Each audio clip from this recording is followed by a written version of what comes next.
Hello, I'm Marcus Alton from the tribute website brianclough.com, and it's fair to say that Cloughy enjoyed some memorable victories over Liverpool, none more so than when his Nottingham Forest knocked out the European champions in the first round of the European Cup in 1978. Speaking on the Green Jumper podcast, both Tony Woodcock and Colin Barrett have recalled that famous 2-0 win at the City Ground and how some pre-match advice from Cloughy made all the difference.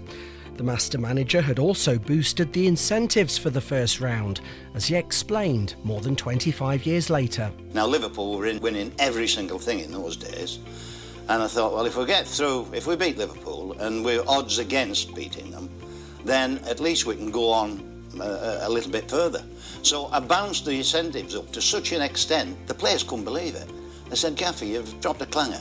And I think I gave them £1,000 for he and £1,000 for Liverpool, which by Nottingham Forest standards 25 years ago was an absolute fortune. Even the board, whom I didn't liaise with them over things like that. They used to present it and said, that's it. But even they got a wee bit of a shock. And I then had to tell the board of directors that do they want to beat Liverpool? Because if they do, they're going to have to pay, and it's a match for nothing the next round, so to speak. And everybody expects Liverpool to thrash us in any case, so you're not going to pay a penny.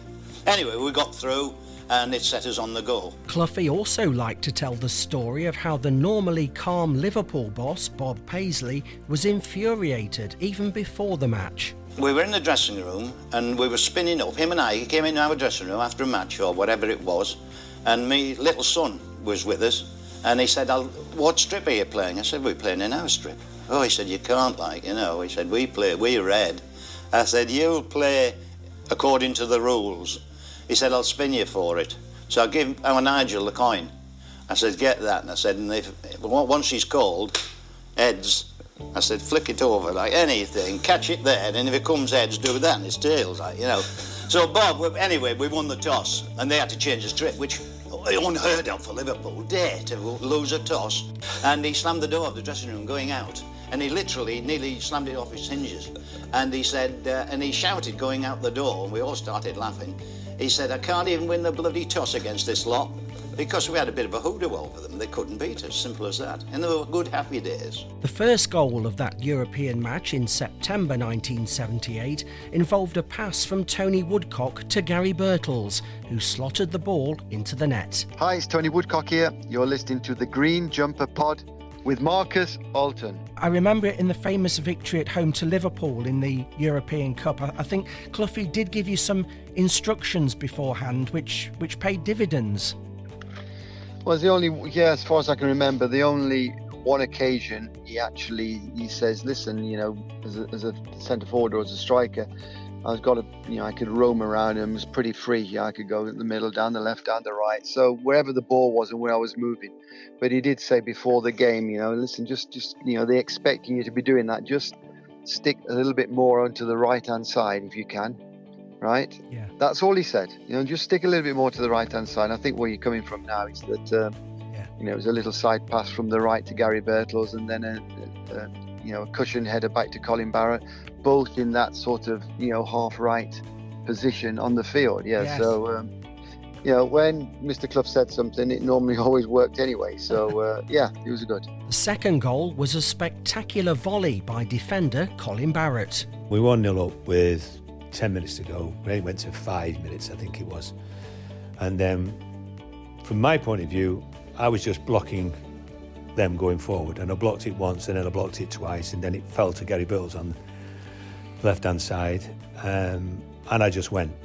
And, he crossed the ball, Woodcock, and then I scored a goal. But the interesting thing afterwards in the dressing room, Martin O'Neill, who was subbed that night, tells the story of Clough and Taylor in the dugout.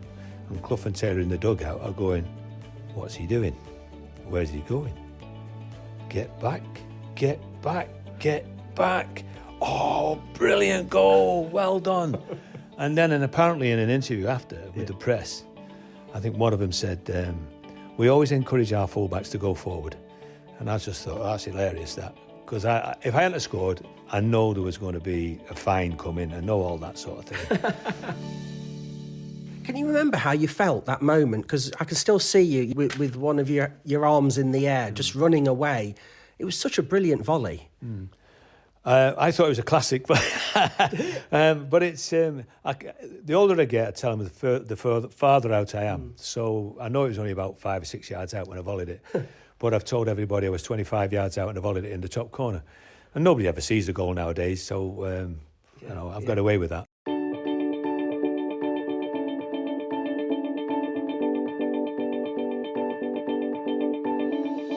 When I interviewed Garry Birtles at the civic reception for the Clough statue in Nottingham back in 2008, I asked him about the brief exchange he had with Liverpool and England defender Phil Thompson during the match. You know, the England Phil Thompson, the rookie Birtles from the carpet fitter from Long Eaton, they were the best side in Europe without doubt. They were fantastic players, great side, and he was marking me.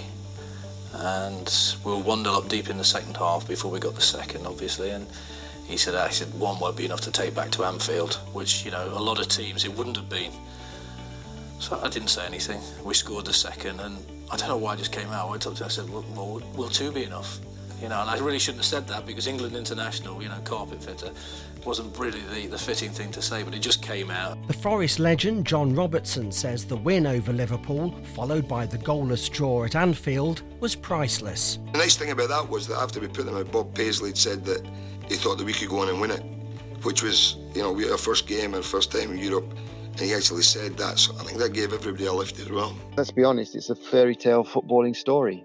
It's never going to be repeated if you look at it, where you just scrape in by the skin of your teeth into the big league, and then you're champions, and then you're European champions, then there's a couple of League Cups and Charity Shields, and, you know, it just goes on.